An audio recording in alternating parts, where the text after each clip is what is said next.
강력한 천둥 번개를 동반한 맑은 어느 날 밤, 엘프, 놈, 트롤 또는 블루제트를 볼 수 있습니다. 블루제트라고 하면 좀 뜬금없게 들리죠? 하지만 실제로는 동화 속 이야기가 아니라 성난 뇌우 구름 위 아주 높은 곳에서 주로 볼 수 있는 다양한 종류의 번개를 말해요. 레드 스프라이트를 예로 들어보겠습니다. 뇌우 위에 나타나는 섬광으로 무리를 지어 나타나는 번개인데요. 이러한 섬광은 양전하를 띤 구름과 지상의 충돌이라는 특정 유형의 번개에 의해서만 발생하기 때문에 꽤 드뭅니다. 번개가 치는 동안 양전하가 뇌운에서 지상으로 전달되어 이러한 유형의 번개는 전체 낙뢰의 10%에 불과해요. 한 세기가 넘도록 많은 사람들은 이러한 섬광을 그저 도시의 전설이라고 믿었어요. 물론 때때로 섬광을 목격하기도 했어요. 하지만 너무 짧아서 운이 좋았다고 해도 누군가에게 이 현상을 함께 봐달라고 요청할 시간이 없었겠죠. 존경받는 과학자나 파일럿이 이 현상에 대해 이야기해도 과학계에서는 대부분 무시했습니다. 1989년 이상한 일이 일어났어요. 미네소타 대학교의 연구원들이 실제로 스프라이트를 필름에 담는 데 성공한 거예요. 그렇게 해서 전 세계 사람들이 붉은 섬광의 동영상과 사진을 공유하기 시작했습니다. 레드 스프라이트는 이온화된 공기로 만들어진 100m짜리 공으로 시작할 수 있습니다. 이 공은 약 80km 높이에서의 빛의 속도의 10%, 초속 30만 km로 떨어져요. 연구원들은 성난 구름에서 떨어지는 번개뿐만 아니라 우주를 향해 올라가는 이 화려한 섬광에 대해서도 연구해왔어요. 전기는 전하를 띤 전리층까지 뻗어나가면서 동시에 지면을 향해 부서져 내려옵니다. 레드 스프라이트는 크고 멋진 젤리피쉬 스프라이트와 같이 다양한 모양으로 제공되며 면적이 최대 77제곱킬로미터에 달하는 경우도 있어요. 캐럿 스프라이트나 컬럼 스프라이트가 보일 수도 있습니다. 캐럿 스프라이트도 긴 덩굴손을 가지고 있다는 점만 다를 뿐 비슷해요. 덩굴손의 아래쪽은 파란색이고 위쪽은 빨간색인 경우가 많습니다. 2022년 8월 22일 칠레 아타카마 사막 상공에서 밝고 붉은 줄무늬가 하늘을 수놓는 멋진 사진을 찍을 수 있었어요. 그 줄무늬는 녹색의 또 다른 더 큰 빛에 둘러싸여 있었죠. 이를 에어글로우라고 부르는데 빛공해가 없을 때만 이렇게 잘 볼 수 있습니다. 기본적으로 인공조명을 너무 많이 사용할 때 발생해요. 그리고 무엇보다도 우리가 하늘에서 볼 수 있는 별과 다른 물체를 관찰할 수 없게 하죠. 그리고 이 에어글로우가 발생하는 이유는 대기 중의 질소와 산소 원자 때문이에요. 낮에는 햇빛이 이 두 원자의 전자를 떨어뜨려요. 그런 다음 천천히 전자와 재결합해서 빛을 발하는 과정을 거칩니다. 레드 스프라이트를 어떻게 볼 수 있을까요? 먼저 큰 뇌우를 찾아야 합니다. 예를 들어 6월과 같은 여름과 봄에 더 흔해요. 물론 지상에 번개를 동반한 강력한 폭풍이 있으면 스프라이트가 언제든지 나타날 수 있습니다. 하늘은 맑고 매우 어두워야 하며 밝은 달빛이 없는 것이 이상적입니다.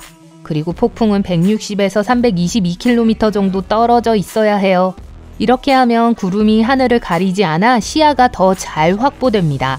완벽한 시나리오에서 폭풍이 먼 수평선을 따라 이동하므로 구름 꼭대기 위의 모든 것을 볼 수 있어요. 기상 레이더로 폭풍을 추적할 수 있습니다.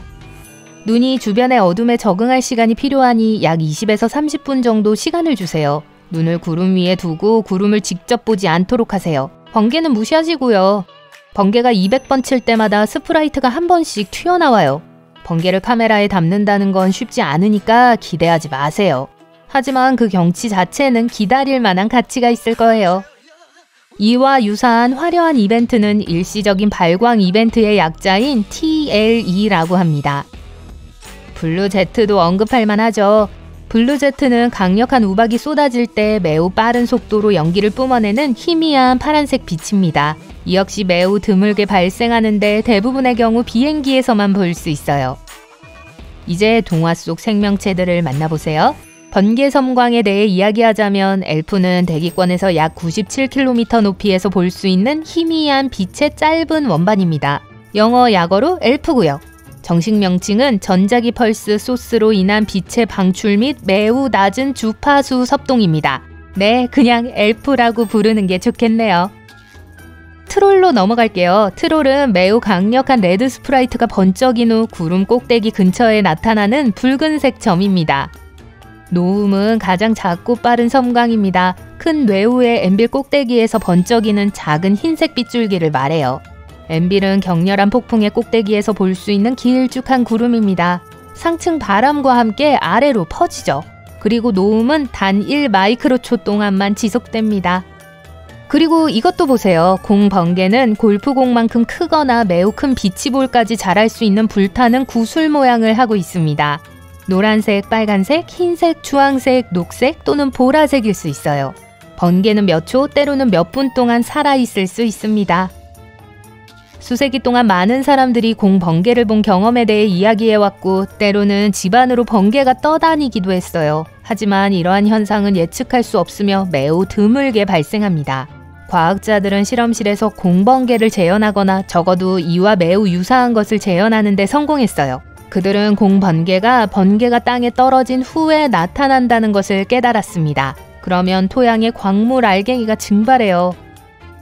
여기 장관을 이루는 화산번개가 있습니다. 화산번개는 야생 화산 폭발의 연기 속에서 태어나요.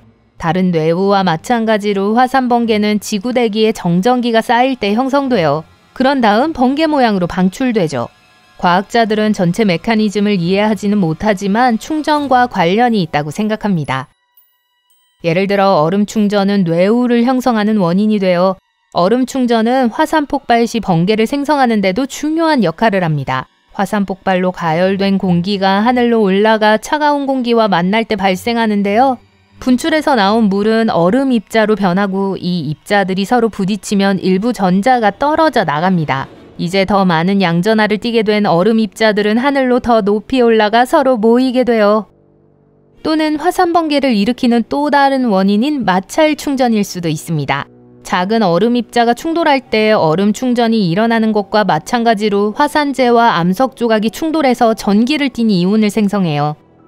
어두운 번개도 있습니다. 10년 전 연구원들은 뇌우가 가장 높은 에너지를 가진 빛의 형태인 감마선을 짧지만 매우 강하게 방출할 수 있다는 사실을 발견했어요. 감마선은 매우 밝아서 수백 마일 떨어진 위성의 센서를 가릴 수 있습니다. 또한 반물질을 생성할 수도 있어요. 반물질은 정상 물질의 입자와 반대 전하를 띠는 입자로 이루어진 물질의 일종입니다. 블록으로 가득 찬 상자가 2개 있다고 상상해보세요. 어떤 블록은 빨간색이고 어떤 블록은 파란색이에요. 이 상자가 정상 물질을 나타낸다고 가정해봅시다. 그리고 반물질은 반대색의 블록이 들어있는 반대 상자가 될 거예요. 반대 상자 안에 파란색 블록은 빨간색이고 반대 상자 안에 빨간색 블록은 파란색입니다. 이 쌍이 서로 닿으면 사라지거나 소멸되어 에너지로 변해요. 이것이 바로 물질 입자와 반물질 입자가 만날 때 일어나는 일입니다. 그리고 이러한 섬광은 실제로 보이지 않는 빛을 발산하기 때문에 어두운 번개의 결과일 수 있어요. 일반적인 번개는 느린 전자를 포함합니다. 어두운 번개에서 전자는 고에너지예요. 전자는 공기 분자와 충돌해서 감마선을 생성합니다.